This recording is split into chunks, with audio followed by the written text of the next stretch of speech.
डोंबिवलीमधील doctor मारहाण प्रकरणामध्ये शिंदेंचा नगरसेवक रमेश म्हात्रेला पोलीस कोठडी देण्यात आली आहे। आरोपी नगरसेवक रमेश म्हात्रेला सोमवारपर्यंत पोलीस कोठडी सुनावण्यात आली आहे। म्हात्रेंना शास्त्रीनगर रुग्णालयामधील डॉक्टर आणि नर्सना मारहाण केली होती। शिंदेंचा नगरसेवक रमेश म्हात्रेवर पक्षांतर्गत कारवाईची शक्यता आहे। रमेश म्हात्रेला पक्षाने कारणे दाखवा नोटीसही पाठवली आहे। तुमच्यावर कारवाई का करू नये अशी विचारणा यामध्ये करण्यात आली आहे।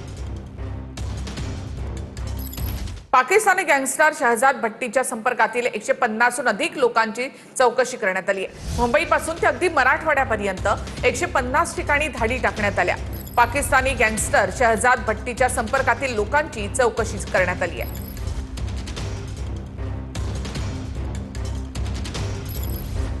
नाशिकच्या कळवणमध्ये अल्पवयीन विद्यार्थिनीने बाळाला जन्म दिलाय। आदिवासी विकास विभागाच्या देखरेख व्यवस्थेचा प्रश्न चव्हाट्यावर आलाय।